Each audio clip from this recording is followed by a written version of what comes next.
Hello friends, my name is Dipesh and I welcome you all in my YouTube channel Dipesh Academy. Friends, जो book है सामान्य विज्ञान की Khan sir की, उसका जो केमिस्ट्री का जो पोर्शन था उसमें हम लोग कुछ प्रश्न कर चुके थे और हम लोग आज उसके आगे से करना शुरू करेंगे लोग। ठीक है, चलिए फ्रेंड्स हम लोग शुरू करते हैं। देखिए, ये सारे क्वेश्चंस हम लोग कर चुके थे। आज हम लोग स्टार्ट करने वाले हैं यहाँ से, रेलवे की विभिन्न परीक्षाओं में पूछे गए प्रश्नों से। ठीक है, इसको हम लोग जूम इन कर लेते हैं।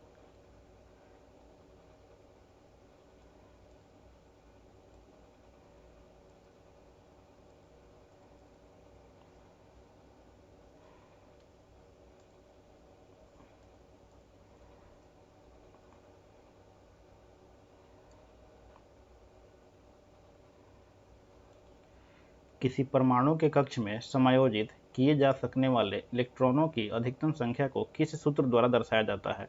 तो वो है 2n²। ठीक है, यहाँ पे सेकंड क्वेश्चन है, डैश में बाह्यतम कक्षा पूरी तरह से भरी होती है, तो वो है जिनॉन की। डैश में बाह्यतम कक्षा पूरी तरह से भरी होती है, वो है जिनॉन। निम्नलिखित में से कौन सा परमाणु के बारे में सही नहीं है? तो वो है दो तत्वों के परमाणु समान होते हैं, यह सही नहीं है। ठीक है, निम्नलिखित में से कौन सा परमाणु के बारे में सही नहीं है? तो वो है दो तत्वों के परमाणु समान होते हैं, यह सही नहीं है। एक इलेक्ट्रॉन में ऋणात्मक आवेश होता है। ठीक है,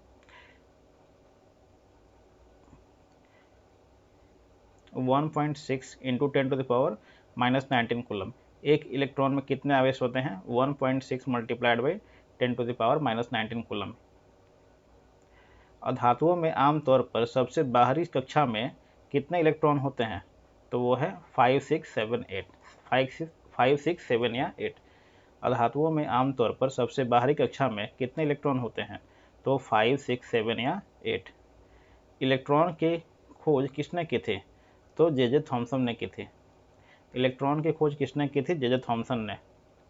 परमाणु का नाभिक मॉडल पहली बार किसके द्वारा खोजा गया था? तो अर्नेस्ट रदरफोर्ड के द्वारा। परमाणु का नाभिक मॉडल किसके द्वारा खोजा गया था? तो अर्नेस्ट रदरफोर्ड के द्वारा।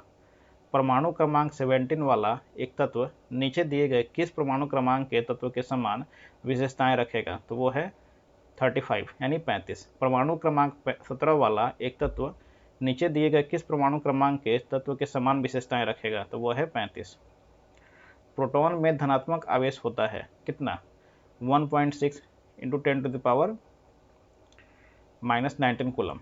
ठीक है, ये केवल पॉजिटिव में होता है और एथी वाला निगेटिव में होता है। ठीक है, प्रोटॉन में डैश धनात्मक आवेश होता है, तो 1.6 मल्टीप्लाइड बाई 10⁻⁻19 कूलम। परमाणु के नाभिक में डैश होते हैं, तो परमाणु के नाभिक में प्रोटॉन और न्यूट्रॉन होते हैं। तत्व में बाहरी सेल में 8 इलेक्ट्रॉनों के साथ साथ 3 कक्षाएं होती हैं।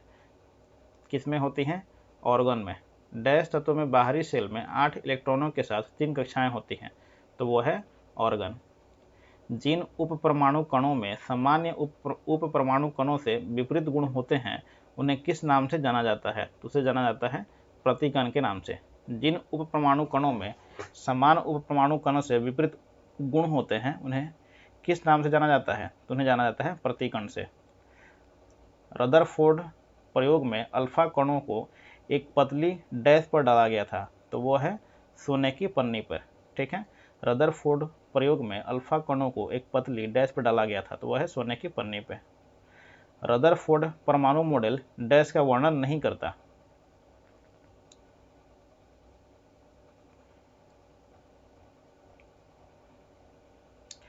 तो वो वर्णन किसका नहीं करता? परमाणु के अस्थायित्व का। रदरफोर्ड जो मॉडल है वो किसका वर्णन नहीं करता? तो परमाणु के अस्थायित्व का। एक इलेक्ट्रॉन क्या है? तो नेट आवेश के साथ एक उप परमाणविक कण जो ऋणात्मक है। ठीक है, एक इलेक्ट्रॉन क्या है? नेट आवेश के साथ एक उप परमाणविक कण जो ऋणात्मक है। नेक्स्ट क्वेश्चन, न्यूट्रॉन डैश के अलावा सभी परमाणुओं के नाभिक में मौजूद होती है, तो वो है हाइड्रोजन। न्यूट्रॉन डैश के अलावा सभी परमाणुओं के नाभिक में मौजूद होती है, तो वह है हाइड्रोजन के अलावा बाकी सभी परमाणुओं में मौजूद होती है। नेक्स्ट क्वेश्चन, रदरफोर्ड के अल्फा कणों के प्रकीर्णन प्रयोग के परिणाम स्वरूप किसकी खोज हुई थी, तो वो है परमाणु में नाभिक। रदरफोर्ड के अल्फा कणों के प्रकीर्णन प्रयोग के परिणाम स्वरूप किसकी खोज हुई थी, तो वह है परमाणु में नाभिक। नेक्स्ट क्वेश्चन, कौन सा परमाणु का उप परमाणु कण नहीं है, तो वह है जिनॉन। कौन सा परमाणु का उप परमाणु कण नहीं है, तो वह है जिनॉन। निम्नलिखित नेक्स्ट क्वेश्चन में निम्नलिखित में से किन कणों में सकारात्मक आवेश होता है, तो वह है प्रोटॉन। निम्नलिखित में से किन कणों में सकारात्मक आवेश होता है, तो वह है प्रोटॉन। नेक्स्ट क्वेश्चन, शब्द परमाणु को किसने खोजा, तो डेमोक्रिटस ने। शब्द परमाणु को किसने खोजा, तो डेमोक्रिटस ने। नेक्स्ट क्वेश्चन, बोर के एटम के मॉडल की अभिधारणा के अनुसार क्या होता है जब एक इलेक्ट्रॉन ऊर्जा के फोटोन को अवशोषित करता है। यह अगले कक्षा में चला जाता है। बोर के एटम के मॉडल की अभिधारणा के अनुसार क्या होता है जब एक इलेक्ट्रॉन ऊर्जा के फोटोन को अवशोषित करता है, तो यह अगले बाहरी कक्षा में चला जाता है। सबसे बाहरी ऑर्बिट में डैश इलेक्ट्रॉन की संख्या एक समान होती है, तो एस और बी आई यानी आर्सेनिक और बिस्मथ। सबसे बाहरी ऑर्बिट में डैश में इलेक्ट्रॉन की संख्या एक समान होती है, तो वह है आर्सेनिक और बिस्मथ। नेक्स्ट क्वेश्चन, कैथोड किरण का प्रयोग पहली बार किसके द्वारा किया गया था, तो प्रयोग किया गया था जे थॉमसन के द्वारा। कैथोड किरण पहली बार किसके द्वारा प्रयोग किया गया था, तो वो है जे थॉमसन के द्वारा।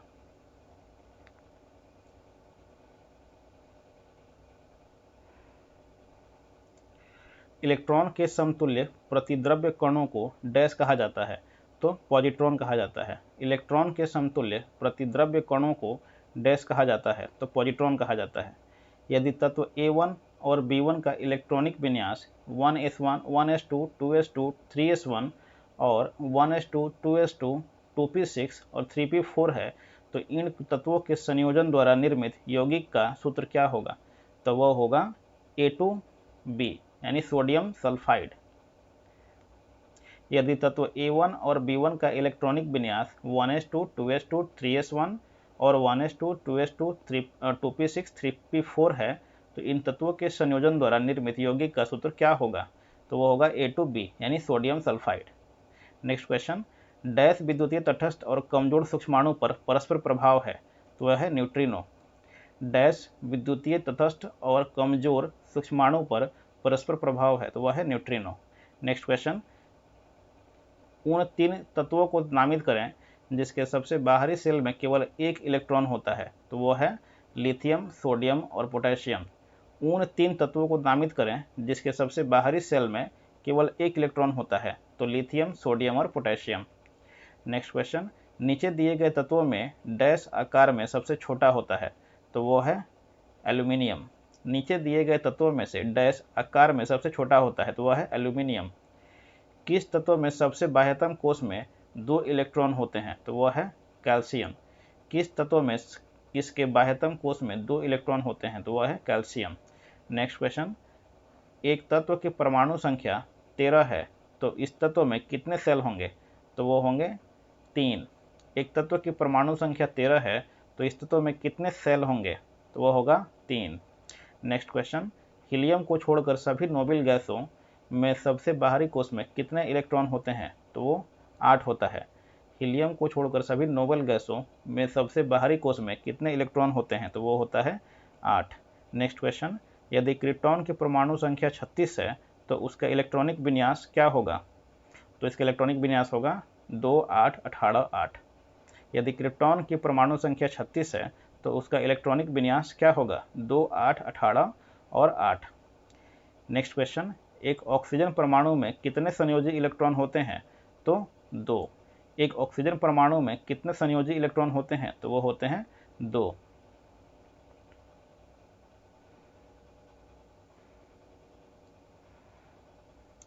एक तत्व का इलेक्ट्रॉनिक विन्यास 282 है, तो तत्व का नाम क्या है, तो वो है मैग्नीशियम। एक तत्व का इलेक्ट्रॉनिक विन्यास 282 है, तो तत्व का नाम क्या होगा, मैग्नीशियम। तीसरी कक्षा को डैश सेल के रूप में निरूपित किया जाता है, तो उसे निरूपित किया जाता है m के द्वारा। तीसरी कक्षा को डैश सेल के रूप में निरूपित किया जाता है, तो वह है m। एक कोश में मौजूद इलेक्ट्रॉनों की अधिकतम संख्या किस सूत्र द्वारा ज्ञात की जाती है, तो वह है 2n²। समान रासायनिक गुण वाले दो तत्वों के लिए निम्नलिखित में से कौन सा विकल्प सही है? तत्वों में संयोजी इलेक्ट्रॉनों की संख्या समान होगी। ठीक है, समान रासायनिक गुण वाले दो तत्वों के लिए निम्नलिखित में से कौन सा विकल्प सही है? तो तत्वों में संयोजी इलेक्ट्रॉनों की संख्या समान होगी। नेक्स्ट क्वेश्चन, डैश के बाह्यतम कोश में 1 से 3 इलेक्ट्रॉन होते हैं, तो वह होता है धातु। डैश के बाह्यतम कोश में 1 से 3 इलेक्ट्रॉन होते हैं, वह होता है धातु। सर्वाधिक स्थिर या अक्रिय परमाणुओं के बाह्य कोशों में इलेक्ट्रॉनों की संख्या कितनी होती है? तो वह होता है 8। सर्वाधिक स्थिर या अक्रिय परमाणुओं के बाह्य कोश में इलेक्ट्रॉनों की संख्या कितनी होती है? तो वो 8 होती है। किसी परमाणु के K कोश में समायोजित किए जा सकने वाले अधिकतम इलेक्ट्रॉनों की संख्या कितनी होती है? तो 2 होती है। किसी परमाणु के K कोश में समायोजित किए जा सकने वाले अधिकतम इलेक्ट्रॉनों की संख्या कितनी होती है? तो वो 2 होती है। N कोश में समायोजित किए जा सकने वाले इलेक्ट्रॉनों की संख्या क्या है? तो वह होती है 32।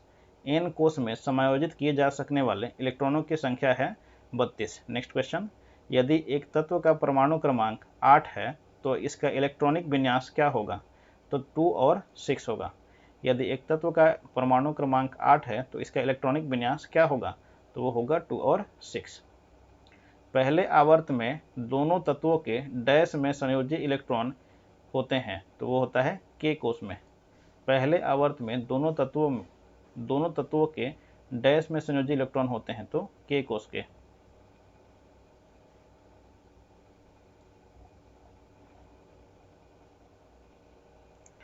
जिस परमाणु की बाह्य कक्षा में इलेक्ट्रॉनों की संख्या पूर्ण होती है उसकी संयोजकता क्या होती है? तो उसकी संयोजकता होती है 0। जिस परमाणु की बाह्य कक्षा में इलेक्ट्रॉनों की संख्या पूर्ण होती है उसकी संयोजकता क्या होती है? तो 0 होती है। बाह्यतम कोश में उपस्थित इलेक्ट्रॉन्स की संख्या को डैश कहा जाता है, तो उसको कहा जाता है संयोजक इलेक्ट्रॉन। बाह्यतम कोश में उपस्थित इलेक्ट्रॉन्स की संख्या को डैश कहा जाता है, तो संयोजक इलेक्ट्रॉन। एम कक्ष में समायोजित किए जा सकने वाले इलेक्ट्रॉनों की अधिकतम संख्या कितनी होती है? तो 18। एम कक्ष में समायोजित किए जा सकने वाले इलेक्ट्रॉनों की अधिकतम संख्या कितनी होती है? तो वह होती है 18। किसी तत्व का इलेक्ट्रॉनिक विन्यास 285 है, उस तत्व का नाम क्या है? उस तत्व का नाम है फॉस्फोरस। किसी तत्व का इलेक्ट्रॉनिक विन्यास 285 है, उस तत्व का नाम क्या है? उसका नाम है फॉस्फोरस। निम्नलिखित में से कौन सा किसी धातु का इलेक्ट्रॉनिक विन्यास नहीं है? तो वो है 2 और 6। निम्नलिखित में से कौन सा किसी धातु का इलेक्ट्रॉनिक विन्यास नहीं है? वो है 2 और 6। एल कक्ष में रखे जा सकने वाले इलेक्ट्रॉनों की संख्या कितनी होती है? तो वो है 8। एल कक्ष में रखे जा सकने वाले इलेक्ट्रॉनों की संख्या कितनी होती है? तो वो होती है 8। ऊर्जा के चतुर्थ स्तर में समायोजित किए जा सकने वाले इलेक्ट्रॉनों की अधिकतम संख्या क्या होती है? तो वह होती है 32। ऊर्जा के चतुर्थ स्तर में समायोजित किए जा सकने वाले इलेक्ट्रॉनों की अधिकतम संख्या क्या होती है? तो वह होती है 32। एक तत्व का इलेक्ट्रॉनिक विन्यास 1s2, 2s2, 2p6, 3s2, 3p3 है। आवर्त सारणी में उस तत्व के ठीक नीचे तत्व की परमाणु संख्या क्या होगी? तो वह होगी 33 यानी 33। एक तत्व का इलेक्ट्रॉनिक विन्यास 1s2, 2s2, 2p6, 3s2, 3p3 है। आवर्त सारणी में उस तत्व के ठीक नीचे तत्व की परमाणु संख्या क्या होगी? वह होती है 33। किसी तत्व का इलेक्ट्रॉनिक विन्यास 285 है तो इसकी प्रोटॉनों की संख्या ज्ञात कीजिए, तो वो होगा 5। किसी तत्व का इलेक्ट्रॉनिक विन्यास 285 है तो इसकी प्रोटॉनों की संख्या ज्ञात कीजिए। यहाँ पे 5 नहीं, यहाँ पे 15 होना चाहिए। ठीक है, ये गलत है। ये क्या है? ये गलत लग रहा है। ठीक है, ये नहीं होगा, 15 होगा। एक तत्व के नाभिक में 15 प्रोटॉन और 22 न्यूट्रॉन है। इसकी द्रव्यमान संख्या क्या होगी? इसकी द्रव्यमान संख्या होगी 33। एक तत्व के नाभिक में 15 प्रोटॉन और 22 न्यूट्रॉन है, इसकी द्रव्यमान संख्या क्या होगी? तो वो होगी 37।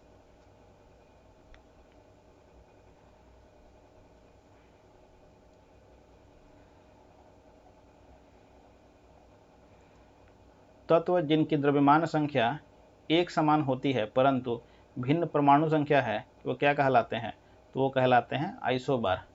तत्व जिनकी द्रव्यमान संख्या एक समान है परंतु भिन्न परमाणु संख्या है, वो कहलाते हैं आइसोबार। इनमें से कौन सा धातु का इलेक्ट्रॉनिक विन्यास है?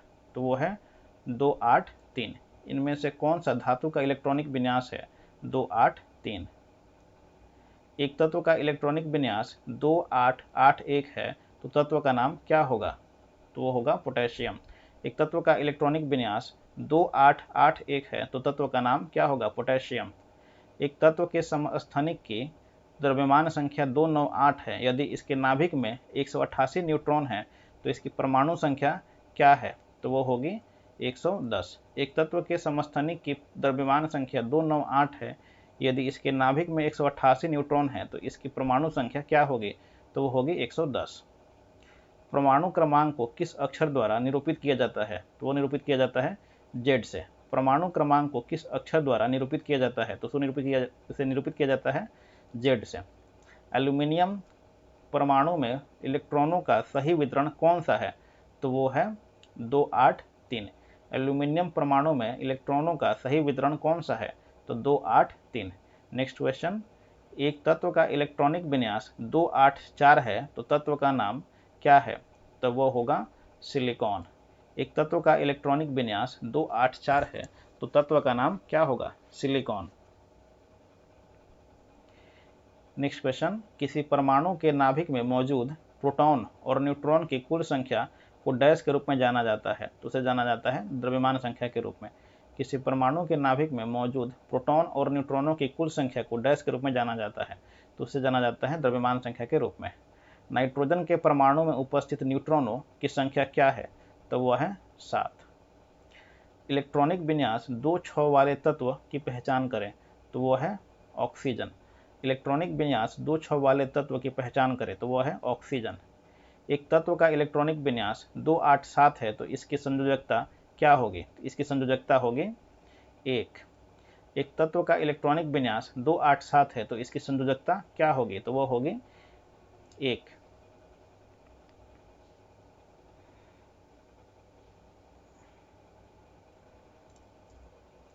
एक तत्व का परमाणु भार W और परमाणु संख्या N है, उस परमाणु के केंद्र में प्रोटॉन की संख्या कितनी होगी? तो वो होगा N। एक तत्व का परमाणु भार W और परमाणु संख्या N है, उस परमाणु के केंद्र में प्रोटॉनों की संख्या कितनी होगी? तो वो होगी N के बराबर।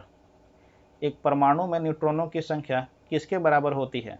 तो वो होती है द्रव्यमान संख्या माइनस परमाणु की संख्या। एक परमाणु में न्यूट्रॉनों की संख्या किसके बराबर होती है? तो वो होती है द्रव्यमान संख्या माइनस परमाणुओं की संख्या। हाइजेनबर्ग के अनिश्चितता के सिद्धांत में संवेग की अनिश्चितता और एक कण की स्थिति को घटाया नहीं जा सकता क्योंकि वह मौलिक रूप से अंतःनिष्ठ है। हाइजेनबर्ग के अनिश्चितता के सिद्धांत में संवेग की अनिश्चितता और एक कण की स्थिति को घटाया नहीं जा सकता क्योंकि वह मौलिक रूप से अंतःनिष्ठ है। नेक्स्ट क्वेश्चन, निम्नलिखित में से किस तत्व का इलेक्ट्रॉनिक विन्यास 283 है? तो वो हो जाएगा एल्यूमिनियम। निम्नलिखित में से किस तत्व का इलेक्ट्रॉनिक विन्यास 283 है? तो वो है एल्यूमिनियम। एक तत्व के आइसोटोप की द्रव्यमान संख्या 298 है, यदि इसके नाभिक में 196 न्यूट्रॉन है तो इसकी परमाणु संख्या क्या होगी? तो इसकी परमाणु संख्या होगी 102। एक तत्व के आइसोटोप की द्रव्यमान संख्या 298 है, यदि इसके नाभिक में 196 न्यूट्रॉन है तो इसकी परमाणु संख्या क्या होगी? तो वो होगी 102। किसी तत्व का परमाणु क्रमांक नाभिक में मौजूद डैश की संख्या के बराबर होती है? तो वह होती है प्रोटॉनों की संख्या के बराबर। किसी तत्व का परमाणु क्रमांक नाभिक में मौजूद डैश की संख्या के बराबर होती है? तो वह होती है प्रोटॉनों के बराबर। एक तत्व के नाभिक में 10 प्रोटॉन और 17 न्यूट्रॉन उपस्थित हैं, उसकी द्रव्यमान संख्या क्या होगी? तो वह होगी 27। एक तत्व के नाभिक में 10 प्रोटॉन और 17 न्यूट्रॉन उपस्थित हैं, इसकी द्रव्यमान संख्या क्या होगी? तो वह होगी 27। नेक्स्ट क्वेश्चन, कार्बन परमाणु के बारे में C12 से क्या निष्कर्ष निकाला जा सकता है? इससे यह निष्कर्ष निकाल सकते हैं कि इसमें 6 न्यूट्रॉन हैं और 6 प्रोटॉन हैं। कार्बन परमाणु के बारे में 6C12 से क्या निष्कर्ष निकाला जा सकता है? तो इसमें 6 न्यूट्रॉन और 6 प्रोटॉन हैं।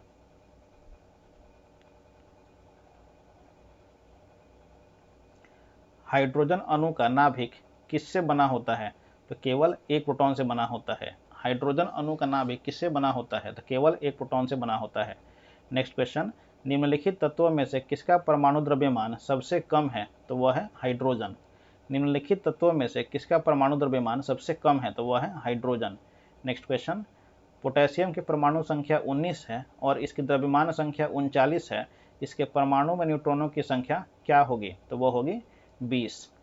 पोटेशियम की परमाणु संख्या 19 है और इसकी द्रव्यमान संख्या 39 है, तो इसके परमाणु में न्यूट्रॉनों की संख्या क्या होगी? तो वह होगी 20। नेक्स्ट क्वेश्चन, एक परमाणु की परमाणु संख्या क्या होती है जिसमें 10 प्रोटॉन और 11 न्यूट्रॉन होते हैं? तो वो होगा 10। एक परमाणु की परमाणु संख्या क्या होती है जिसके 10 प्रोटॉन और 11 न्यूट्रॉन होते हैं? तो वह होगी 10। नेक्स्ट क्वेश्चन, निम्नलिखित में से किसे एक तत्व के भार की तुलना में एक मूल विशेषता माना जाता है? तो वो हो गया परमाणु क्रमांक।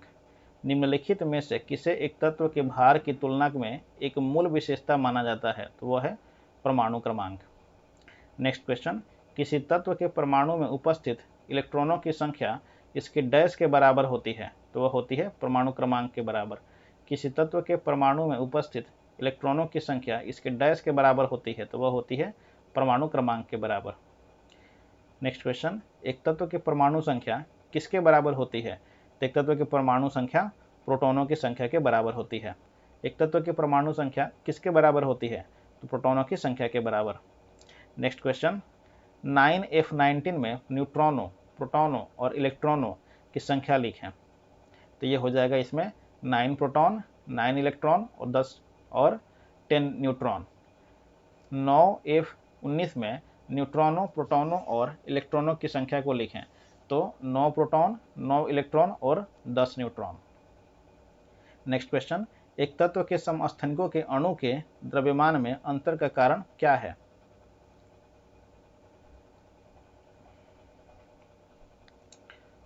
तो ये है उनके नाभिक में न्यूट्रॉनों की अलग अलग संख्या के कारण।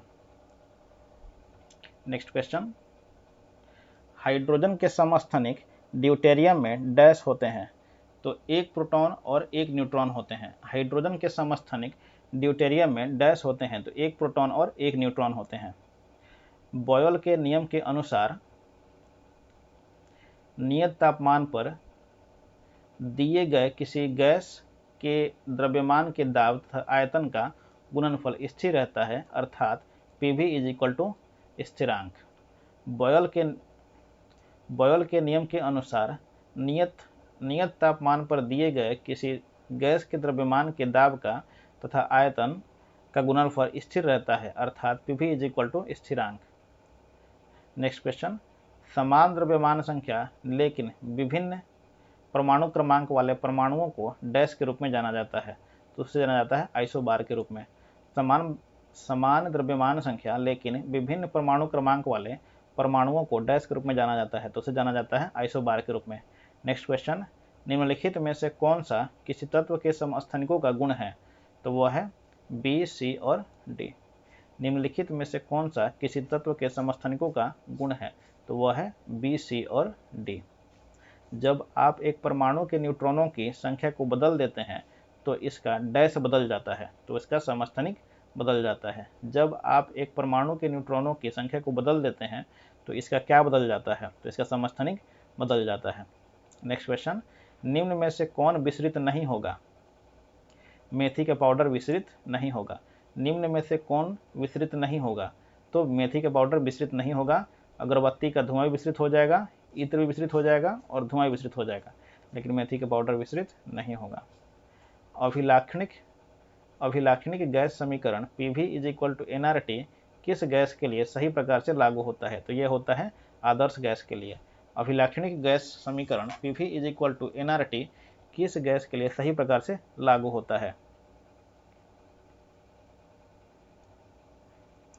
तो ये लागू होता है एक आदर्श गैस के लिए।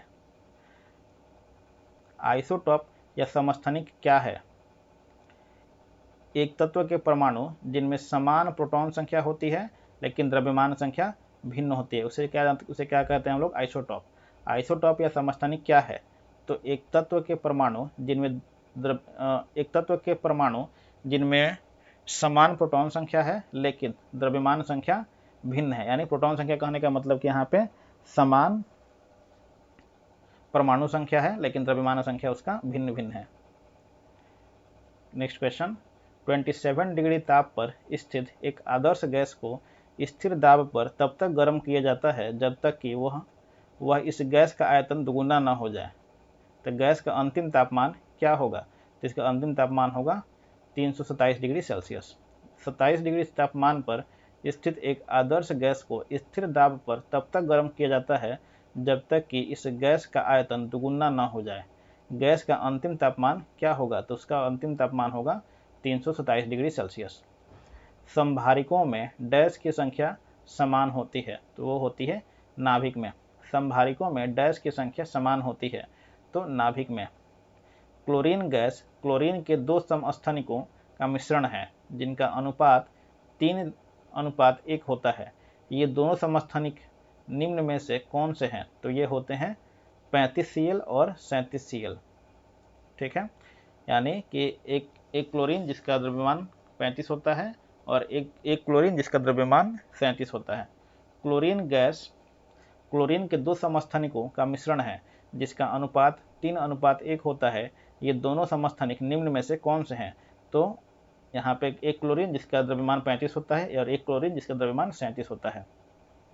नेक्स्ट क्वेश्चन, जिस तापमान पर किसी गैस का आयतन शून्य हो जाता है उसको क्या कहते हैं? उसे कहते हैं परम शून्य तापमान। जिस तापमान पर किसी गैस का आयतन शून्य हो जाता है उसे क्या कहते हैं? परम शून्य तापमान। प्राकृतिक क्लोरीन के दो समस्थानिक हैं। एक क्लोरीन जिसका द्रव्यमान कितना है? 35 और एक का 75% और 17 क्लोरीन 37 का 25%। क्लोरीन का औसत परमाणु द्रव्यमान क्या है? प्राकृतिक क्लोरीन के दो समस्थानिक हैं जिसमें 17 क्लोरीन 35 का 75% और 17Cl 37 का 25% क्लोरीन का औसत परमाणु द्रव्यमान क्या होगा? तो वो होगा 35.5। इस क्वेश्चन को मैं फिर से रिपीट कर देता हूँ। प्राकृतिक क्लोरीन के दो समस्थानिक हैं। एक पहला है 17 क्लोरीन 35 का 75% और 17 क्लोरीन 37 का 25% क्लोरीन का औसत परमाणु द्रव्यमान क्या होगा? तो वो होगा 35.5।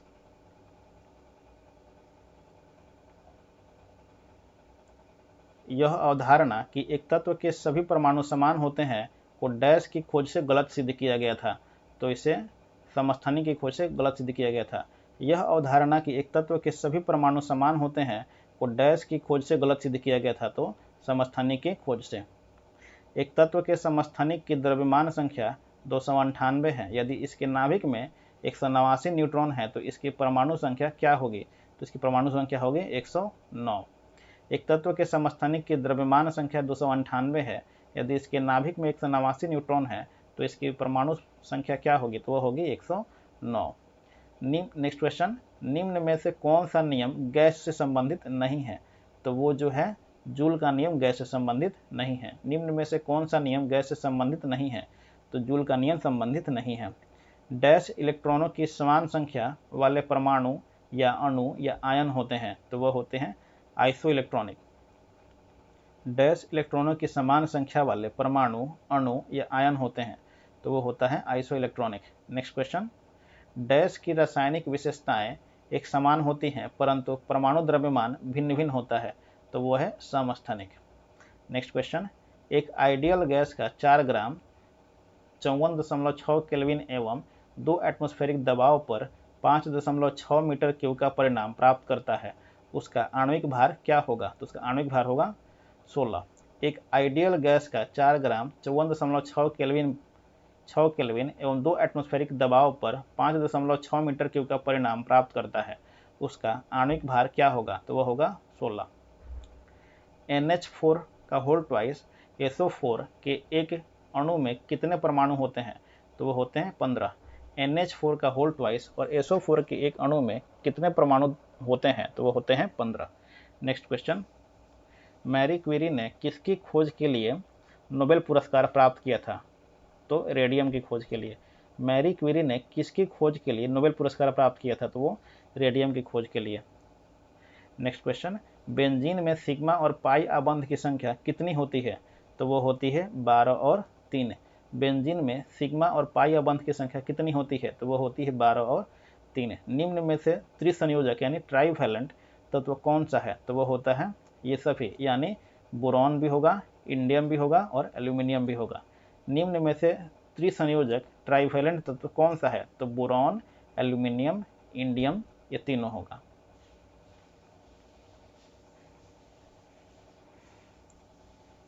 अब आ जाते हैं क्वेश्चन नंबर 105 पे। परमाणु के भीतर न्यूट्रॉन द्वारा प्रोटॉन पर आरोपित बल क्या कहलाता है, तो नाभिकीय बल कहलाता है। परमाणु के भीतर न्यूट्रॉन द्वारा प्रोटॉन पर आरोपित बल क्या कहलाता है, तो नाभिकीय बल कहलाता है। विसरण के बारे में निम्नलिखित में से क्या सही नहीं है, तो वह है गैसों के विसरण की दर उनके आयतन पर निर्भर करती है, सही नहीं है। विसरण के बारे में निम्नलिखित में से क्या सही नहीं है, तो गैसों के विसरण की दर उनके आयतन पर निर्भर करती है, यह सही नहीं है। नेक्स्ट क्वेश्चन, क्योंकि कार्बन चतुसंयोजक होने के कारण और उसके सहसंयोजक बंध बनाने के कारण कार्बन डैश दर्शाता है, तो क्या दर्शाता है, श्रृंखला बंधन दर्शाता है। क्योंकि कार्बन चतुसंयोजक होने के कारण और उसके सहसंयोजक बंध बनने के कारण कार्बन क्या दर्शाता है, तो श्रृंखला बंधन दर्शाता है। नेक्स्ट क्वेश्चन, वह रासायनिक बंध कौन सा है जिसमें परमाणुओं के संयोजन से अणुओं का निर्माण होता है, तो वह है विद्युत स्थैतिक बल।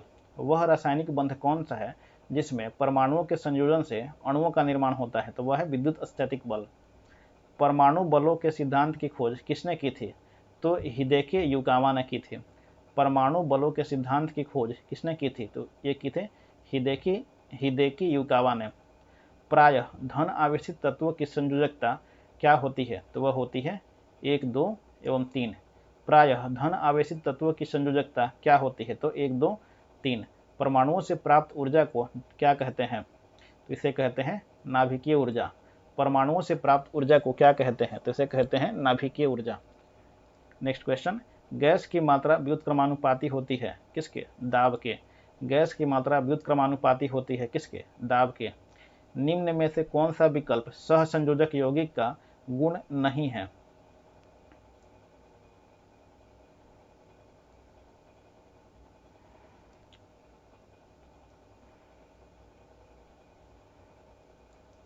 तो ये हो जाएगा उच्च गलनांक और क्वथनांक।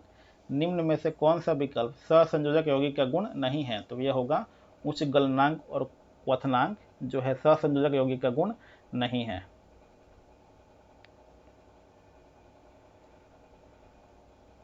नेक्स्ट क्वेश्चन, रेडियो सक्रियता का आविष्कार किसने किया था, तो ये हेनरी बेक्यूरेल ने। रेडियो सक्रियता का आविष्कार किसने किया था, तो ये हेनरी बेक्यूरेल ने। नेक्स्ट क्वेश्चन, वह तत्व जिसके अणुओं में 3 संयुक्त इलेक्ट्रॉन होते हैं का एक उदाहरण है, तो वह है एल्यूमिनियम। वह तत्व जिसके अणुओं में 3 संयुक्त इलेक्ट्रॉन होते हैं का एक उदाहरण है, वह है aluminium. Next question, carbon dioxide में कार्बन की संयोजकता कितनी होती है, तो यह होती है 4। कार्बन डाइऑक्साइड में कार्बन की संयोजकता कितनी होती है, वह होती है 4। नेक्स्ट क्वेश्चन, रेडियम किस खनिज से प्राप्त किया जाता है, तो इसे प्राप्त किया जाता है पिंच ब्लेंड से। रेडियम किस खनिज से प्राप्त किया जाता है, तो इसे प्राप्त किया जाता है पिंच ब्लेंड से। नेक्स्ट क्वेश्चन, डाल्टन का आंशिक दाब का नियम निम्नलिखित में से किस समीकरण पर लागू होता है, तो लागू होता है कार्बन मोनोऑक्साइड प्लस हाइड्रोजन पे। डाल्टन का आंशिक दाब का नियम निम्नलिखित में से किस समीकरण पर लागू होता है, तो वो है कार्बन मोनोऑक्साइड प्लस हाइड्रोजन। निम्नलिखित में से कौन सा एक रेडियोएक्टिव तत्व नहीं है, तो वह है टाइटेनियम। निम्नलिखित में से कौन सा एक रेडियोएक्टिव तत्व नहीं है, तो वह है टाइटेनियम। बड़े परमाणुओं वाले तत्वों से बने बंध डैश होते हैं, तो बहुत कमजोर होते हैं। बड़े परमाणुओं वाले तत्वों से बने बंध क्या होते हैं? बहुत कमजोर होते हैं। फॉस्फोरस के एक परमाणु में कितने संयोजी इलेक्ट्रॉन होते हैं? तो ये होते हैं 5। फॉस्फोरस के एक परमाणु में कितने संयोजी इलेक्ट्रॉन होते हैं? तो वो होते हैं 5। NH3 में नाइट्रोजन की संयोजकता कितनी होती है? तो वो होती है 3। NH3 में नाइट्रोजन की संयोजकता क्या होती है? तो वो होती है 3। पिंच ब्लेंड किससे संबंधित है? तो वो संबंधित है यूरेनियम से। पिंच ब्लेंड किससे संबंधित है? तो वो संबंधित है यूरेनियम से।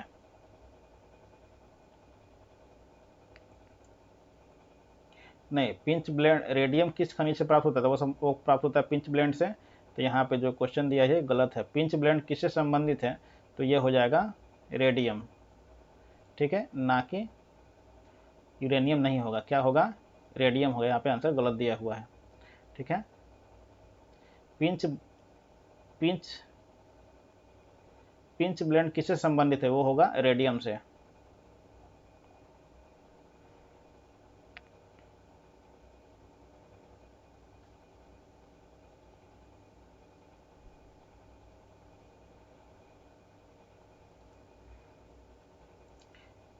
नेक्स्ट क्वेश्चन, किसी तत्व की संयोजक शक्ति क्या कहलाती है? तो वह कहलाती है संयोजकता।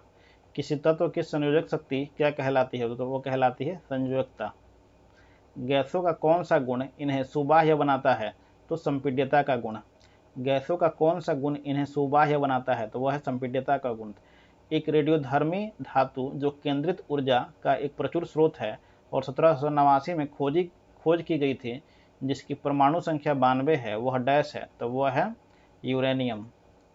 एक रेडियोधर्मी धातु जो केंद्रित ऊर्जा का एक प्रचुर स्रोत है और 1789 में इसकी खोज की गई थी, जिसकी परमाणु संख्या 92 है, वह क्या है? वह है यूरेनियम। नेक्स्ट क्वेश्चन, एक तत्व ए फॉर्मूला A3O4 के साथ ऑक्साइड बनाता है, तत्व ए की संयोजकता क्या होगी? तो तत्व ए की संयोजकता होगी 4। एक तत्व ए फॉर्मूला A3O4 के साथ ऑक्साइड बनाता है, तत्व ए की संयोजकता क्या होगी? वो होगी 4। नेक्स्ट क्वेश्चन, आयनिक यौगिकों में आयन एक दूसरे का आकर्षित करते हैं और मजबूत डैश द्वारा जुड़े होते हैं, तो वो विद्युत स्थैतिक बलों द्वारा जुड़े होते हैं।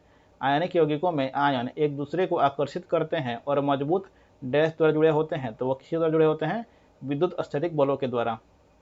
यदि एल्यूमिनियम की संयोजकता 3 और ऑक्सीजन की 2 है, तो एल्यूमिनियम ऑक्साइड का रासायनिक सूत्र क्या होगा? तो वो होगा Al2O3। यदि एल्यूमिनियम की संयोजकता 3 और ऑक्सीजन की 2 है, तो एल्यूमिनियम ऑक्साइड का रासायनिक सूत्र क्या होगा? तो वो होगा Al2O3। मैग्नीशियम की परमाणु संख्या 12 है, इसकी संयोजकता क्या होगी? इसकी संयोजकता होगी 2। मैग्नीशियम की परमाणु संख्या 12 है, इसकी संयोजकता क्या होगी? वो होगी +2। नेक्स्ट क्वेश्चन, ऑक्सीजन के सापेक्ष क्लोरीन की संयोजकता क्या है?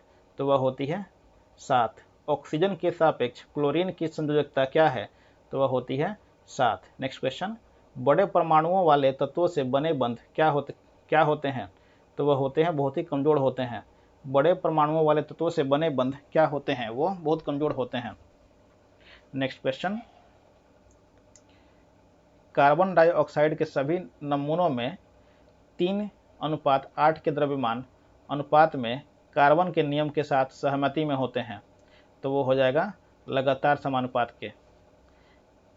कार्बन डाइऑक्साइड के सभी नमूनों में 3:8 के द्रव्यमान अनुपात में कार्बन और ऑक्सीजन होती है, यह डैश के नियम के साथ सहमति में होते हैं, तो ये होते हैं लगातार समानुपात के।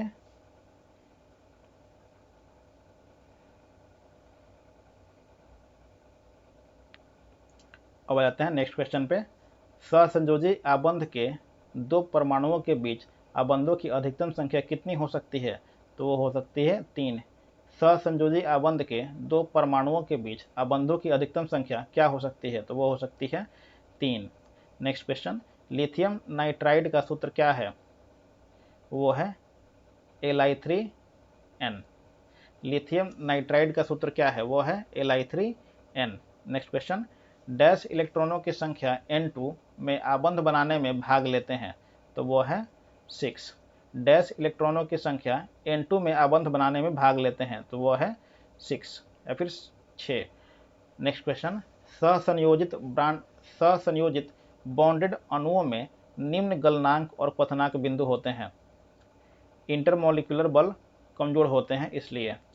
सहसंयोजित बॉन्डेड अणुओं में निम्न गलनांक और क्वथनांक बिंदु होते हैं क्योंकि इंटरमॉलिक्यूलर बल कमजोर होते हैं।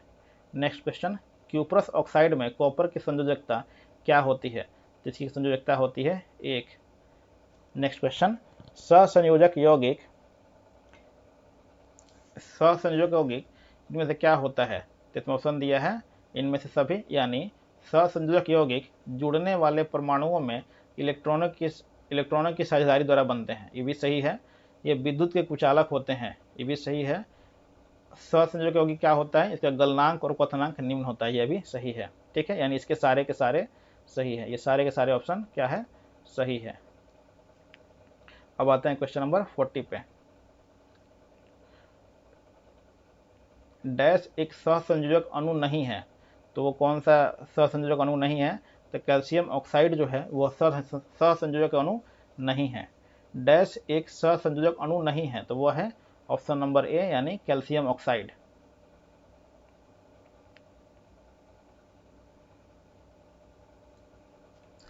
गलत मिलान का चयन करें।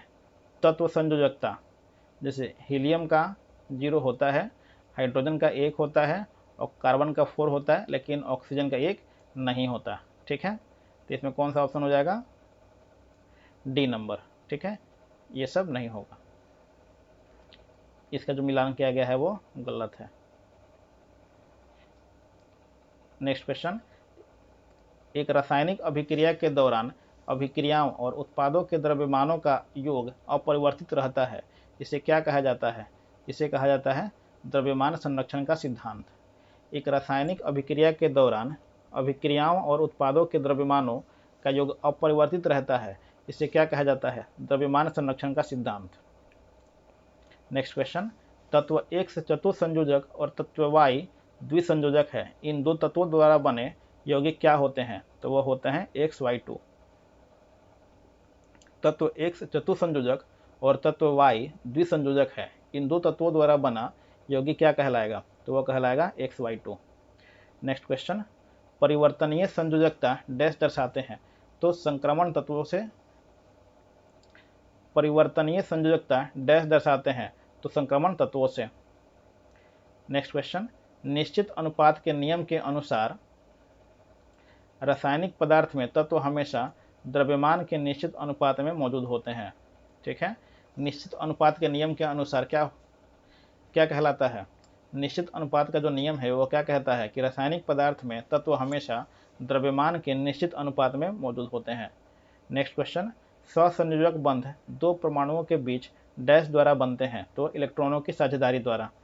सहसंयोजक बंध दो परमाणुओं के बीच इलेक्ट्रॉनों की साझेदारी के साथ बनते हैं। निम्नलिखित में से किस तत्व में 3 संयोजी इलेक्ट्रॉन होते हैं? तो वह है एल्यूमिनियम। निम्नलिखित में से किस तत्व में 3 संयोजी इलेक्ट्रॉन होते हैं? तो वह होता है एल्यूमिनियम। नेक्स्ट क्वेश्चन, कौन सा नियम कहता है कि रासायनिक अभिक्रिया में द्रव्यमान को ना तो उत्पन्न किया जा सकता है और ना ही इसे नष्ट किया जा सकता है? तो यह कहता है द्रव्यमान संरक्षण का नियम। ठीक है, किसमें हम लोग कह सकते हैं कि रासायनिक अभिक्रिया में द्रव्यमान को ना तो उत्पन्न किया जा सकता है और ना ही नष्ट किया जा सकता है, तो उसमें हम बोल सकते हैं द्रव्यमान संरक्षण के नियम को। नेक्स्ट क्वेश्चन, निम्नलिखित वैज्ञानिकों में से किसने स्थिर अनुपात के नियम को प्रतिपादित किया था? तो वो है जोसेफ प्राउस्ट। निम्नलिखित वैज्ञानिकों में से किसने स्थिर अनुपात के नियम को प्रतिपादित किया था? तो वो है Joseph Proust. Next question, Dalton का सिद्धांत आधारित है किस पे? रासायनिक संयोजन के नियम पर। डाल्टन का सिद्धांत आधारित है किस पर? रासायनिक संयोजन के नियम पर। नेक्स्ट क्वेश्चन, डाल्टन का परमाणु सिद्धांत निम्न में से किसके लिए स्पष्टीकरण प्रदान करता है? तो वह है द्रव्यमान संरक्षण और निश्चित अनुपात के नियम का। डाल्टन का परमाणु सिद्धांत निम्न में से किसके लिए स्पष्टीकरण प्रदान करता है? तो वह है द्रव्यमान संरक्षण और निश्चित अनुपात के नियम का। नेक्स्ट क्वेश्चन, जल के अणु कितने कॉपर सल्फेट के एक अणु में उपस्थित होते हैं? तो वह है 5। जल के कितने अणु कॉपर सल्फेट के एक अणु में उपस्थित होते हैं? तो वह है 5। नेक्स्ट क्वेश्चन, निम्नलिखित में से क्या डाल्टन के परमाणु सिद्धांत की अवधारणा नहीं है? तो वो है सभी पदार्थ छोटे कणों से मिलकर बने होते हैं जिन्हें अणु कहा जाता है। निम्नलिखित में से क्या डाल्टन के परमाणु सिद्धांत की अवधारणा नहीं है? तो सभी पदार्थ छोटे कणों से मिलकर बने होते हैं जिन्हें अणु कहा जाता है। नेक्स्ट क्वेश्चन, डाल्टन की पद्धति के अनुसार निम्न में से कौन सा कथन सही है?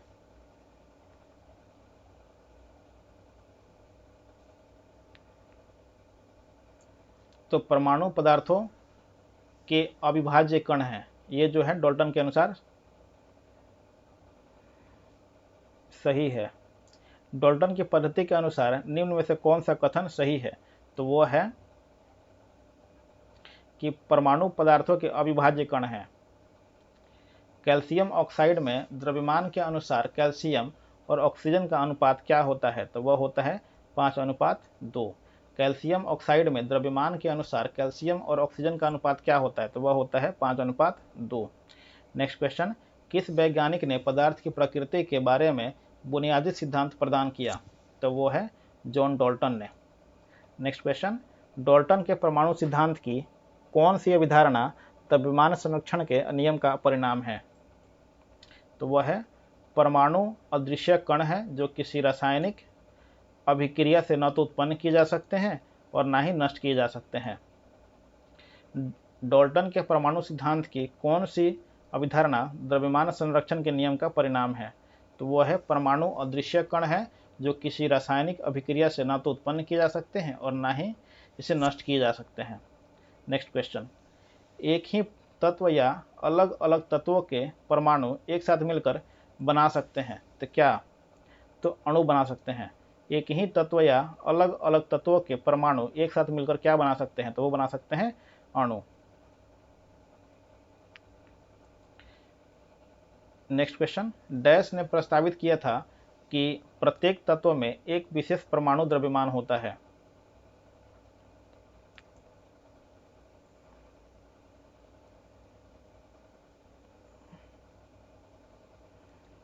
डैश ने प्रस्तावित किया था कि प्रत्येक तत्व में एक विशेष परमाणु द्रव्यमान होता है, तो वो हो जाएगा डाल्टन ने। नेक्स्ट क्वेश्चन, NH4NO3 में नाइट्रोजन का प्रतिशत कितना होता है? तो वो होता है 35%। NH4NO3 में नाइट्रोजन का प्रतिशत कितना होता है? तो वह होता है 35%। नेक्स्ट क्वेश्चन, निम्न में से किस यौगिक में सबसे अधिक परमाणु होते हैं? तो वह होता है H2SO4 में। कार्बन डाइऑक्साइड में कार्बन की मात्रा कितनी होती है? तो 27.3। कार्बन डाइऑक्साइड में कार्बन की मात्रा कितनी होती है? तो वह होती है 27.3%। नेक्स्ट क्वेश्चन, अमोनिया में N2 और H2 के द्रव्यमान हमेशा किस अनुपात में होते हैं? तो वह होते हैं 14:3। अमोनिया में N2 और H2 के द्रव्यमान किस अनुपात में होते हैं? तो वह होते हैं 14:3।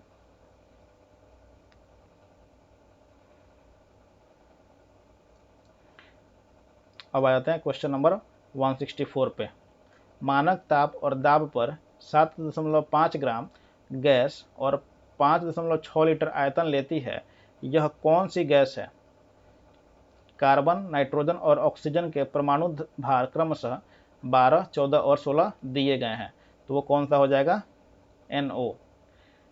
मानक ताप और दाब पर 7.5 ग्राम गैस 5.6 लीटर आयतन लेती है, वह कौन सी गैस हो सकती है जिसमें कार्बन, नाइट्रोजन और ऑक्सीजन के परमाणु भार क्रमशः 12, 14 और 16 दिए गए हैं, तो वो कौन सा हो जाएगा? NO। नेक्स्ट क्वेश्चन, पानी में हाइड्रोजन तथा ऑक्सीजन डैश द्रव्यमान के अनुपात में उपस्थित होता है, तो वह होता है 1:8 के अनुपात में। पानी में हाइड्रोजन तथा ऑक्सीजन डैश द्रव्यमान के अनुपात में उपस्थित होता है, तो वह होता है 1:8 के अनुपात में। कैल्शियम का परमाणु द्रव्यमान क्या होता है? तो वह होता है 40। कैल्शियम का परमाणु द्रव्यमान क्या होता है? वह होता है 40। अमोनियम क्लोराइड के एक अणु में कितने परमाणु होते हैं? तो वह होते हैं 6। अमोनियम क्लोराइड के एक अणु में कितने परमाणु होते हैं? तो वह होते हैं 6। डैश पदार्थ का वह सबसे छोटा कण है जिसका स्वतंत्र अस्तित्व है, तो वह हो जाएगा अणु। डैश पदार्थ का वह सबसे छोटा कण है जिसका स्वतंत्र अस्तित्व है, तो वह है अणु। नेक्स्ट क्वेश्चन, एक H2O अणु में उपस्थित हाइड्रोजन की प्रतिशतता क्या है? तो वह है 11.11। एक H2O अणु में उपस्थित हाइड्रोजन की प्रतिशतता क्या है? तो 11.11। नेक्स्ट क्वेश्चन, अणु शब्द किसने प्रतिपादित किया? तो डेमोक्रिटस ने। अणु शब्द किसने प्रतिपादित किया? तो डेमोक्रिटस ने। नेक्स्ट क्वेश्चन, अणु शब्द से परिचय डैश द्वारा 1896 के आसपास कराया गया? तो वो विल्हेम ओस्टवाल्ड ने। अणु शब्द से परिचय डैश द्वारा 1896 के आसपास कराया गया था? तो वो है विल्हेम ओस्टवाल्ड। नेक्स्ट क्वेश्चन, सभी तत्वों के सापेक्ष परमाणुिक द्रव्यमान डैश के एक परमाणु के संबंध में पाए गए हैं? तो वो हो गया C12। सभी तत्वों के सापेक्ष परमाणुिक द्रव्यमान डैश के एक परमाणु के संबंध में पाए गए हैं, वो होगा C12।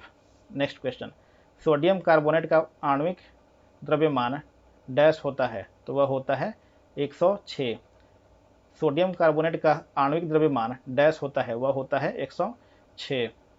कैल्शियम हाइड्रोक्साइड के सापेक्ष द्रव्यमान है 74 U।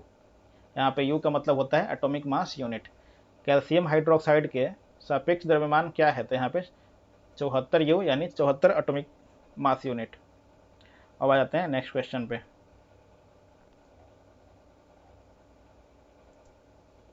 पानी के 5 अणुओं का द्रव्यमान क्या है? तो वह होता है 90 यूनिट। पानी के 5 अणुओं का द्रव्यमान क्या है? तो वह होता है 90 यूनिट। अणु का गठन करने वाले परमाणुओं की संख्या को किसके द्वारा डैश के रूप में जाना जाता है?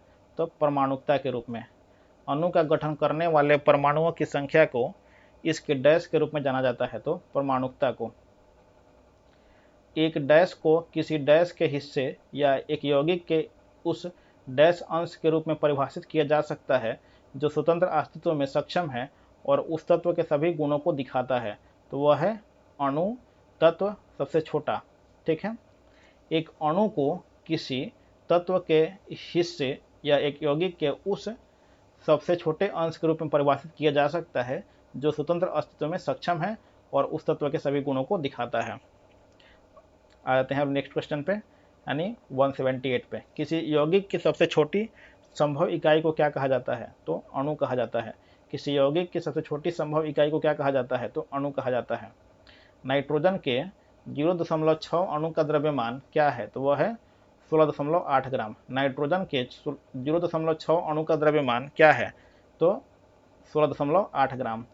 अणु का गठन करने वाले परमाणुओं की संख्या को क्या कहते हैं? तो परमाणुविकता कहते हैं। अणु का गठन करने वाले परमाणुओं की संख्या को क्या कहते हैं? तो वो कहते हैं परमाणुविकता। ऑक्सीजन का ग्राम आणविक द्रव्यमान 32 है, 32 ग्राम है। ऑक्सीजन का घनत्व 1.429 ग्राम पर क्यूबिक सेंटीमीटर है और ऑक्सीजन का ग्राम आणविक आयतन क्या होगा? तो वह हो जाएगा 22.4 लीटर। ऑक्सीजन का ग्राम आणविक द्रव्यमान है 32 ग्राम और ऑक्सीजन का घनत्व कितना है? 1.429 ग्राम पर सेंटीमीटर क्यूब है। तो ऑक्सीजन का ग्राम आणविक आयतन क्या होगा? तो वह हो जाएगा 22.4 लीटर। नाइट्रोजन का परमाणुिक द्रव्यमान 14 है और हाइड्रोजन का 1 है, तो अमोनिया का आणविक द्रव्यमान कितना होगा? तब वो हो जाएगा 17। नाइट्रोजन का परमाणुिक द्रव्यमान 14 है और हाइड्रोजन का 1 है, तो अमोनिया का आणविक द्रव्यमान कितना होगा? तो वह हो जाएगा 17। नेक्स्ट क्वेश्चन, 273 केल्विन पर 1 डेसीमीटर की क्षमता के एक पात्र में दी गई फ्लोरीन की कौन सी मात्रा न्यूनतम दबाव डालेगी? तो वह हो जाएगा 0.0355 ग्राम। 273 केल्विन पर 1 डेसीमीटर क्यूब क्षमता के एक पात्र में दी गई फ्लोरीन की कौन सी मात्रा न्यूनतम दबाव डालेगी? तो वह हो जाएगा 0.355 ग्राम।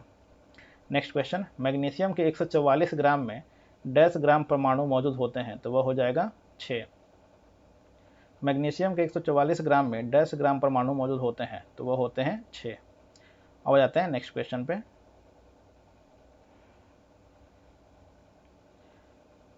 कैल्शियम हाइड्रोक्साइड के अणु में कितने परमाणु मौजूद होते हैं? तो वह होता है 5। कैल्शियम हाइड्रोक्साइड में अणु में कितने परमाणु मौजूद होते हैं? तो 5। निम्नलिखित में से किसका द्रव्यमान सबसे अधिक होगा? तो वो होगा NH3 के 0.1 मोल में। निम्नलिखित में से किसका द्रव्यमान सबसे अधिक होगा? तो वो होगा NH3 के 0.1 मोल में। किसी तत्व का परमाणु भार ज्ञात करने के लिए निम्नलिखित में से किसके साथ उस तत्व के परमाणु भार की तुलना की जाती है? तो वो है हाइड्रोजन। किसी तत्व का परमाणु भार ज्ञात करने के लिए निम्नलिखित में से किसके साथ उस तत्व के परमाणु भार की तुलना की जाती है? तो वह है हाइड्रोजन।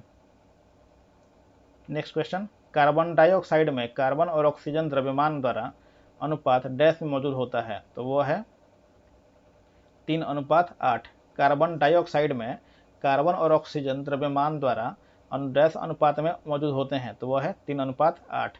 नेक्स्ट क्वेश्चन, ऑक्सीजन के एक अणु का द्रव्यमान कितना होता है?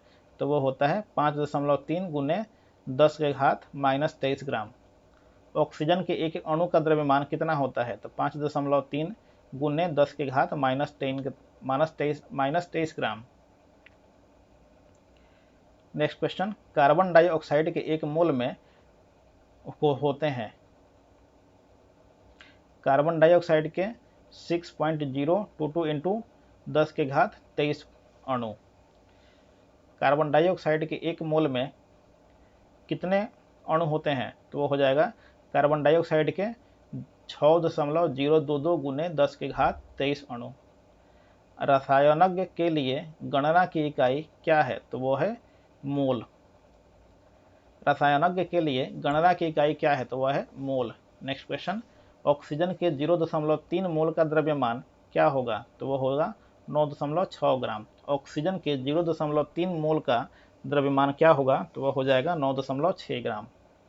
नेक्स्ट क्वेश्चन, SO2 के 0.6 अणु में सल्फर के कितने परमाणु मौजूद होते हैं? तो वह होते हैं 3.613 गुने 10 के घात 23। SO2 के 0.6 अणु में सल्फर के कितने परमाणु मौजूद होते हैं? तो वह होते हैं 3.613 गुने 10 के घात 23। यह देखते हुए कि ऑक्सीजन के 1 मोल परमाणु का वजन 16 ग्राम है, ओजोन का अणुभार क्या होगा? तो वो हो जाएगा 48 ग्राम पर मोल। यह देखते हुए कि ऑक्सीजन के 1 मोल परमाणु का वजन 16 ग्राम है, तो ओजोन का अणुभार क्या होगा? तो वो होगा 48 ग्राम पर मोल। नेक्स्ट क्वेश्चन, 90 ग्राम पानी में मौजूद मोलों की संख्या क्या है? तो वह है 5। 90 ग्राम पानी में मौजूद मोलों की संख्या क्या है? तो वह होगा 5।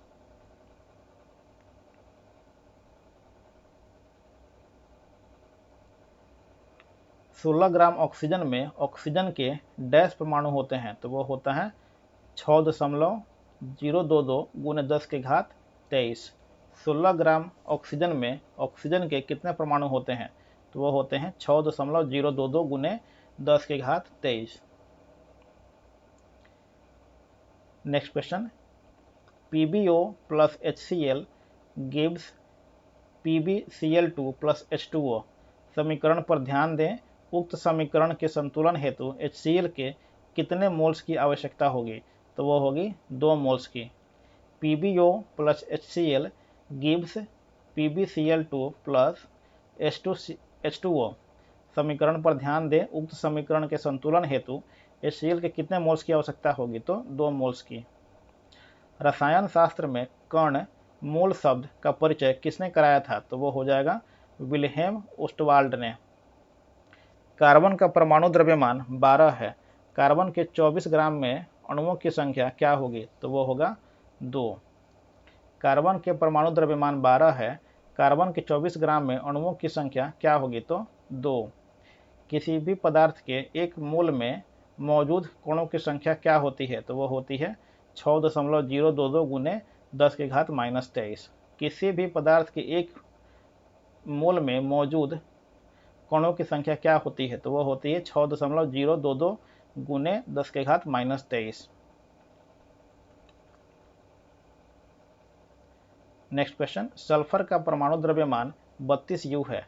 सल्फर की 16 ग्राम मात्रा में मोलों की संख्या कितनी होगी? तो वो होगी सल्फर का 0.5 मोल। सल्फर का परमाणु द्रव्यमान 32 U है। सल्फर की 16 ग्राम मात्रा में मोलों की संख्या कितनी होगी? तो वो होगी सल्फर का 0.5 मोल।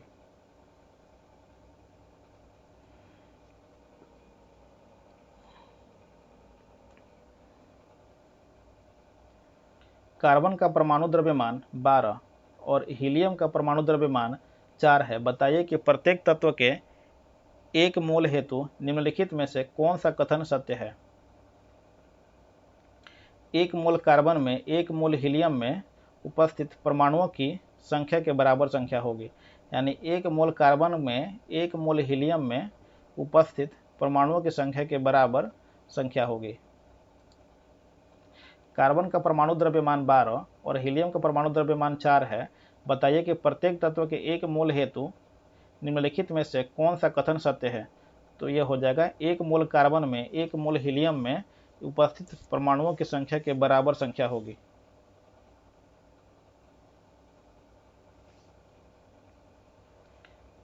नेक्स्ट क्वेश्चन है, सोडियम के 69 ग्राम में सोडियम के 3 मोल होते हैं। सोडियम का परमाणु द्रव्यमान क्या होगा। तो वो हो जाएगा 23। सोडियम के 69 ग्राम में सोडियम के 3 मोल होते हैं। सोडियम का परमाणु द्रव्यमान क्या होगा। तो वो हो जाएगा 23। कॉपर के एक अणु में कितने परमाणु होते हैं। तो वो होते हैं 6.022 गुने 10⁻23। कॉपर के एक अणु में कितने परमाणु होते हैं। तो वो होते हैं 6.022 गुने 10⁻23। अब आ जाते हैं नेक्स्ट क्वेश्चन पे।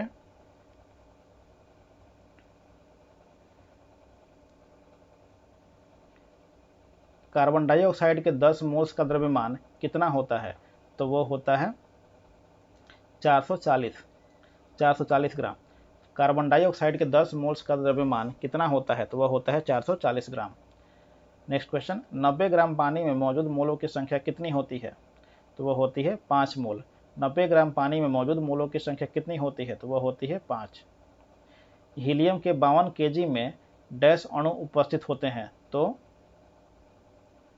यहाँ पे 52 kg नहीं होगा, यहाँ पे गलत दिया हुआ है, ठीक है, 52 ग्राम होगा। हीलियम के 52 ग्राम में डैश अणु उपस्थित होते हैं। तो वह होता है 13। 60 ग्राम हीलियम में मोलों की संख्या कितनी होगी। तो वह हो जाएगा 15 मोल, ठीक है।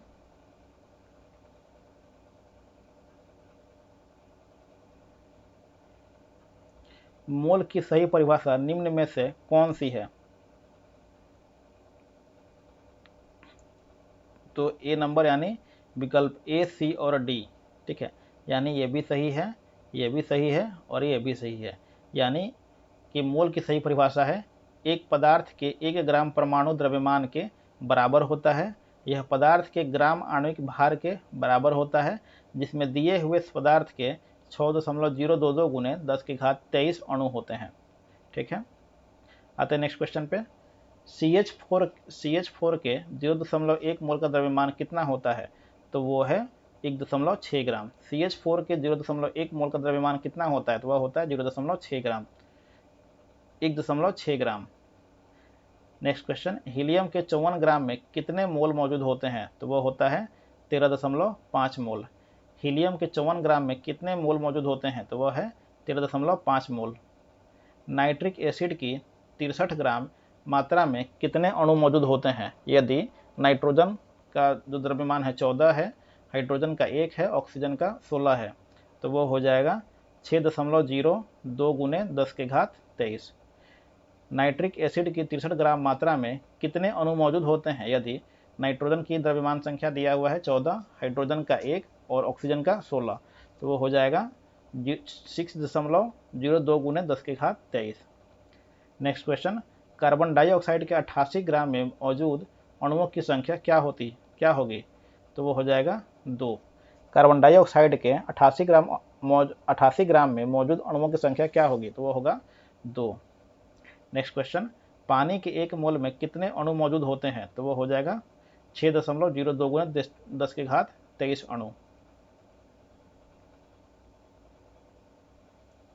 किसी पदार्थ के 1 मोल में मौजूद परमाणुओं या अणुओं या आयनों की संख्या को क्या कहा जाता है। तो वो कहा जाता है एवोगाद्रो संख्या। किसी पदार्थ के 1 मोल में मौजूद परमाणुओं या अणुओं की या आयनों की संख्या को क्या कहा जाता है। तो वो कहा जाता है एवोगाद्रो संख्या।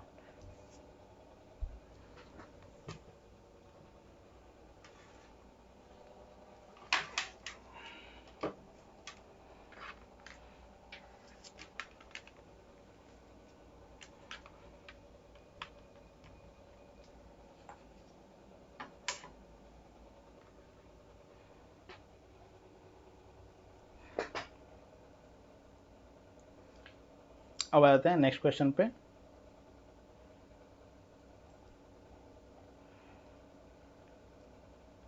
पच्चीस ग्राम में सल्फ्यूरिक अम्ल में कितने मोल होते हैं? तो वो होता है 0.255। 25 ग्राम में सल्फ्यूरिक अम्ल में कितने मोल होते हैं? तो वो होता है 0.255। किसी भी पदार्थ के एक अणु में 6.023 गुने 10 के पावर 23 कण शामिल हैं। यदि कार्बन डाइऑक्साइड में 3.0115 गुने 10 के घात 23 मौजूद है तो कार्बन डाइऑक्साइड के अणु की संख्या क्या होगी? तो वो होगा 0.5। ठीक है, इसका आंसर होगा ये। किसी भी पदार्थ के एक अणु में 6.023 गुने 10 के घात 23 कण शामिल हैं। यदि कार्बन डाइऑक्साइड में 3.0115 गुने 10 के घात 23 मौजूद हैं तो कार्बन डाइऑक्साइड के अणु की संख्या क्या होगी? तो होगा 0.5। नेक्स्ट क्वेश्चन, एसिटिक एसिड के एक मोल में ऑक्सीजन के कितने परमाणु मौजूद होते हैं? तो वो होता है 2। एसिटिक एसिड के एक मोल में ऑक्सीजन के कितने परमाणु मौजूद होते हैं? तो वो होता है 2। 1 ग्राम हाइड्रोजन में कितने अणु होते हैं? तो वो होता है 3.01 गुने 10 के घात 23। 1 ग्राम हाइड्रोजन में कितने अणु होते हैं? तो वो होता है 3.01 गुने 10 के घात 23। एवोगाद्रो संख्या में Na का अर्थ क्या होता है? इसका मतलब होता है किसी तत्व के 1 ग्राम परमाणु में परमाणुओं की संख्या। एवोगाद्रो संख्या में Na का अर्थ क्या होता है? किसी तत्व के 1 ग्राम परमाणु में परमाणुओं की संख्या। हीलियम में 64 ग्राम में कितने मोल मौजूद होते हैं? तो 16 मोल। हीलियम में 64 ग्राम में कितने मोल मौजूद होते हैं? तो वो होता है 16 मोल। निम्न में से किसका वजन सबसे ज़्यादा है? तो वह होता है हाइड्रोजन के 10 के घात 23 मोल का। निम्न में से किसका वजन सबसे ज़्यादा है? तो वह है हाइड्रोजन के 10 के घात 23 मोल का। SO2 के 0.6 मोल में सल्फर के कितने परमाणु मौजूद होंगे? तो वो होगा 3.613 गुने 10 के घात 22 परमाणु। SO2 के 0.6 मोल में सल्फर के कितने परमाणु मौजूद होंगे? तो वो होगा 3.613 गुने 10 के घात 22 परमाणु। नेक्स्ट क्वेश्चन, एल्यूमिनियम का परमाणु द्रव्यमान 27 है तो एल्यूमिनियम के 54 ग्राम में मौजूद अणुओं की संख्या क्या होगी? तो वो होगा 3। एल्यूमिनियम का परमाणु द्रव्यमान 27 है तो एल्यूमिनियम के 54 ग्राम में मौजूद अणुओं की संख्या क्या होगी? तो वो होगा 3। नेक्स्ट क्वेश्चन, 540 ग्राम ग्लूकोज में उपस्थित मोलों की संख्या कितनी होती है? तो वो होता है 3। 540 ग्राम ग्लूकोज में उपस्थित मोलों की संख्या कितनी होती है? तो वो होता है 3।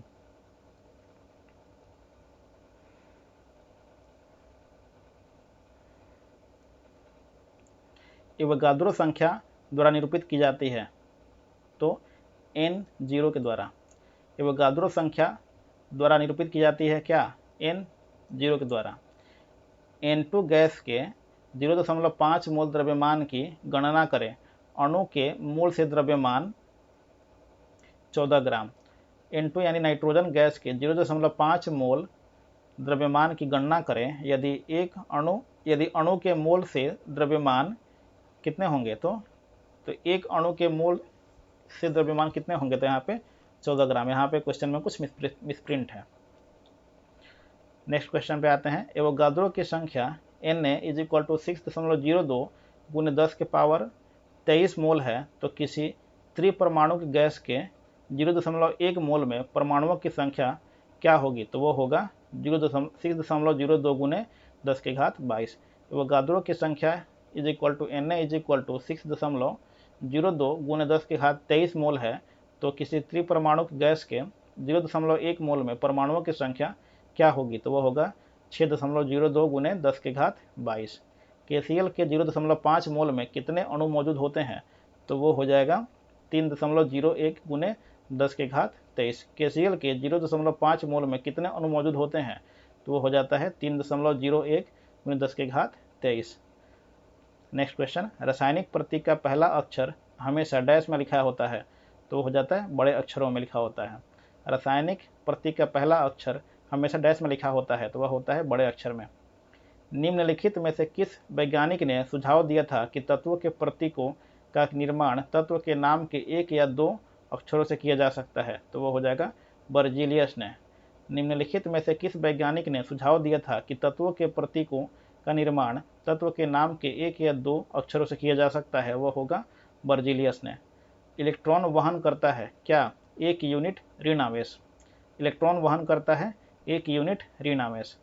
किसी तत्व के परमाणु में 10 इलेक्ट्रॉन, 10 प्रोटॉन और 12 न्यूट्रॉन है, उस तत्व का परमाणुिक भार कितना होता है? तो वह होता है 22।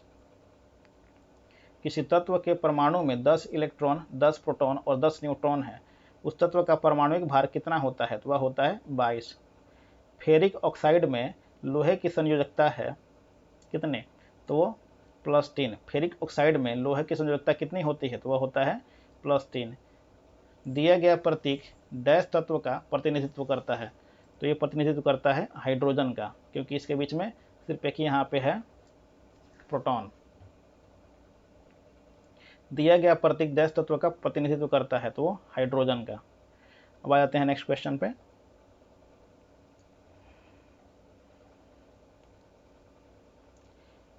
एक प्रोटॉन ऊपर की ओर धारा का वहन करने वाले एक ऊर्ध्वाधर कंडक्टर की ओर क्षैतिजतः गतिमान होता है, यह विक्षेपित होगा दाईं ओर। एक प्रोटॉन ऊपर की ओर धारा का वहन करने वाले एक ऊर्ध्वाधर कंडक्टर की ओर क्षैतिजतः गतिमान होता है, वह होता है दाईं ओर। रासायनिक अभिक्रिया में निम्न प्रभावित होता है? तो क्या इलेक्ट्रॉन प्रभावित होता है? रासायनिक अभिक्रिया में निम्न प्रभावित होता है तो इलेक्ट्रॉन। किसी रेडियो सक्रिय वस्तु में से उत्सर्जित अल्फा किरणें होती हैं? क्या हीलियम नाभिक। किसी रेडियो सक्रिय वस्तु से उत्सर्जित अल्फा किरणें क्या होती है? तो वह होता है हीलियम नाभिक। नेक्स्ट क्वेश्चन, निम्न में से किस तत्व के प्रतीक में केवल एक अक्षर होता है? तो वह है कार्बन। निम्न में से किस तत्व के प्रतीक में केवल एक अक्षर होता है? वह होता है कार्बन। नेक्स्ट क्वेश्चन, पानी आयनिक लवण का सुविलायक है क्योंकि उसका द्विध्रुव आघूर्ण अधिक होता है। पानी आयनिक लवण का सुविलायक होता है क्योंकि उसका द्विध्रुव आघूर्ण अधिक होता है। नेक्स्ट क्वेश्चन, किसी तत्व के परमाणुिक भार को किस में व्यक्त किया जाता है? तो इसे mu में व्यक्त किया जाता है, यानी इसको हम लोग बोल सकते हैं फुल फॉर्म में एटॉमिक मास यूनिट। ठीक है, अब आते हैं नेक्स्ट क्वेश्चन में। विद्युत रूप से परमाणु क्या है? तो उदासीन होता है। विद्युत रूप से परमाणु क्या होता है? तो उदासीन होता है। नेक्स्ट क्वेश्चन, निम्न में से किस तत्व के लिए प्रतीक में 2 अक्षर शामिल होते हैं? तो वह होता है लोहा। निम्न में से किस तत्व के लिए प्रतीक में 2 अक्षर शामिल होते हैं? वह होता है लोहा। नेक्स्ट क्वेश्चन, पिंडों को आवेशित करने के लिए जिम्मेदार कारक है इलेक्ट्रॉनों का अंतरण। पिंडों को आवेशित करने के लिए जिम्मेदार कारक है इलेक्ट्रॉनों का अंतरण। नेक्स्ट क्वेश्चन, किसी तत्व के गुणों को प्रदर्शित करता है?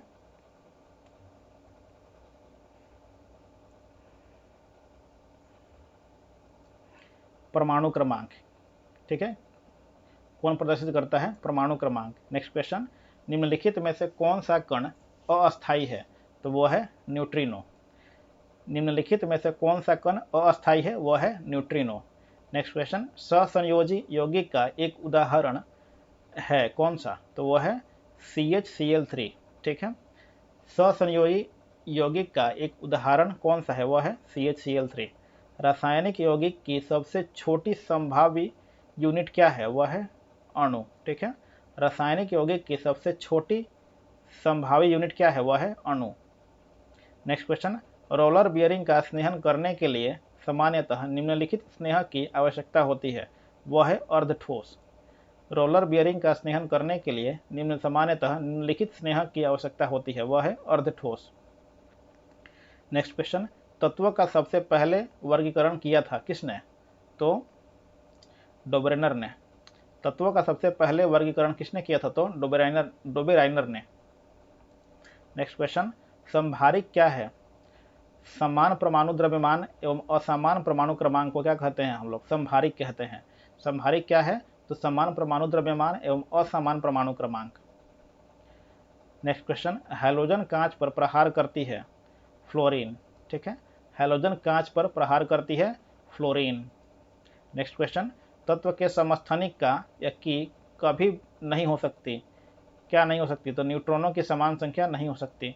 तत्व के समस्थानिक का कभी भी क्या नहीं हो सकता है, तो न्यूट्रॉनों की समान संख्या कभी नहीं हो सकती है। ठीक है, जब कोई वस्तु धन आवेशित होती है तो क्या होता है, इलेक्ट्रॉनों का परित्याग करती है। जब कोई वस्तु धन आवेशित होती है तो क्या करती है, वो इलेक्ट्रॉनों का परित्याग करती है। फ्रेंड्स, आज हम लोग यहीं तक रखते हैं। ठीक है, अगले क्लास में हम लोग, अगले लेक्चर में हम लोग इसके आगे का कंटिन्यू करेंगे। ठीक है, अगर आप लोगों को वीडियो पसंद आए तो प्लीज़ लाइक कीजिए इस वीडियो को, और मेरे चैनल को सब्सक्राइब कीजिए, और इस वीडियो को ज़्यादा से ज़्यादा शेयर करिए। ठीक है, ये जो वीडियो है ये सभी के लिए हेल्पफुल है, सबसे ज़्यादा हेल्पफुल है ग्रुप डी के एग्ज़ाम के लिए, जो अभी आने वाला है एग्ज़ाम। ठीक है, चलिए, thank you friends and have a nice day. जय हिंद।